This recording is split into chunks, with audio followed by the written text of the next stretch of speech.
Divine council. God sits on his throne. He has a family around him. There's his throne. There's a very big throne on his right-hand side. And there's all these other beings there.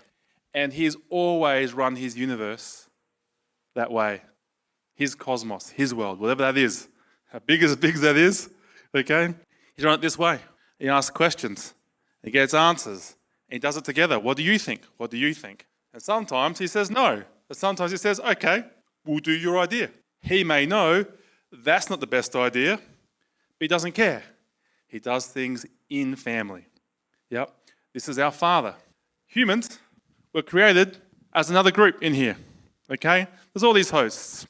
There's seraphim and cherubim. No, they get any input or not. They're more like protectors. There's other crew. There's Benai Elohim. Benai Elohim, what does that mean? Sons of God. Hang on. Aren't we the sons of God? And they're the sons of God? We'll see in a minute. They are. They're the sons of God. They're his family. Okay? This is his family. This is the Benai Elohim. Okay? And he runs everything with them. Okay? They saw humans get made. They were there on day 6 looking in. Go, wow, look at that. And some were happier than others. But they have free will. They're like, yes, God, everything you do is great. He created them to choose me freely. These guys have free will. Some of the angelic classes, probably less such. But the higher classes, if I can use that term, they have free will and God talks to them and works in relationship with them. So we have the hosts and the humans. But at the moment, well, after the fall, the humans no longer had their place. But God wants us back. And all he does now is talk to these guys and say, how can we get these guys back? We want them back. And this one, the Son, says, I will go. Okay? But this will happen up here. It goes on now. It's happening right now. Okay? This divine council of people. And so we've got hosts and godly humans. And also, we have some other hosts and some other humans.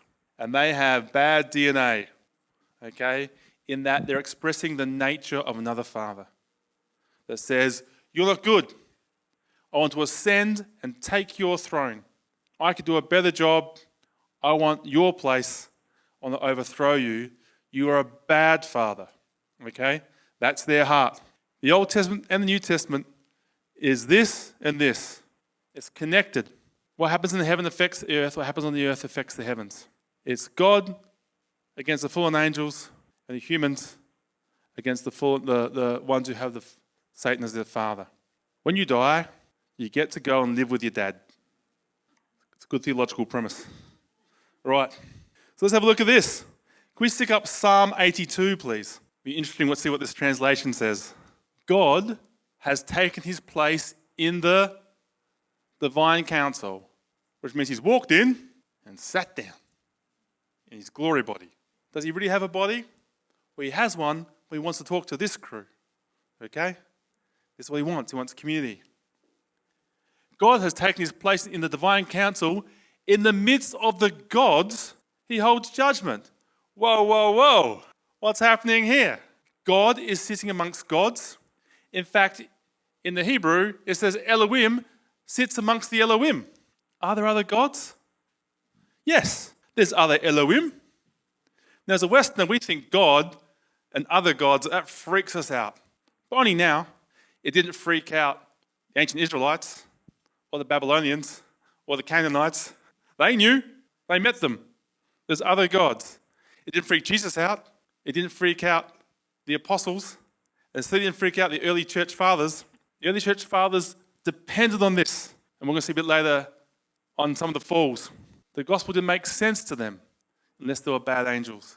Because God's clearly cleaning house. Okay? He's made a judgment. A judgment against an angel in the eternal realm lasts forever. A judgment against human in a temporary realm, we get another chance. Okay? It's good news. So Elohim sits amongst the Elohim. As we know, the way that's written in Hebrew, it's the Elohim. Capital E Elohim sits amongst little e. Capital G God sits amongst little g gods. But they're gods, and he made them. Okay? This is the biblical reality. Unless you understand this, you won't understand the Old Testament, or New Testament, or the epistles, or what's happening on the earth right now. Because these Elohim still exist. And lots of them are good. Some of them have chosen to rebel. And they're around. How long will you judge unjustly and show partiality to the wicked? God, the Elohim, is saying to these Elohims, why are you judging so poorly over the earth? Why let the wicked prosper? You have spiritual authority here. People turn to you as gods. Why are you doing what you're doing? He's not happy with them. He's very angry. When the wicked prospers, don't go too far into the darkness, okay? But it's not like they're not stealing money. They're doing awful things to people, young people. Which still happens today. Give justice to the weak and to the fatherless. Maintain the right of the afflicted and the destitute. Rescue the weak and the needy. Deliver them from the hand of the wicked. That's what he's saying. You're terrible gods. You have gone to the wicked. We should be looking after the poor and the needy. Sounds like the New Testament. They have neither knowledge nor understanding. They walk about in the darkness. All the foundations of the earth are shaken. He's saying, well done, Elohims. You've messed it up. I said, this is God saying, to these Elohim, you are gods. He declared it. This is an event that happened in history. The writer of the Psalms has been taken to see it. He's seeing the moment that this happened, the moment these gods, these Elohim get judged. I said, you are gods, sons of the Most High. Benai Elohim, you are sons of God. I created you. You're my sons, and now you're behaving wickedly. Okay? You haven't looked after the earth, my creation. You haven't looked after my creation like I asked you to. Nevertheless, like men, you shall die and fall like a prince. He's told them, it's over for you guys. This is God's perfect judgment. This happened in history. It will be the shocking day in heaven. But this happened. Arise, O God, judge the earth, for you shall inherit all the nations. Okay. Nations, remember that. One of the falls of Genesis. Babel. Restoring Babel. Okay, one of the falls of Genesis. That's one of the divine councils, probably the most famous one, where some Elohim get judged, okay? And we know they get judged unto fire. Death. Once you are under that federal head of Satan, all rebellion, the Bible classes under that original rebellion of Satan. And Satan will die. He'll go live with death the rest of his life. And if you rebel, you come under Satan. All right, I'm going to keep pulling up some more scriptures. So let's try Psalm 89.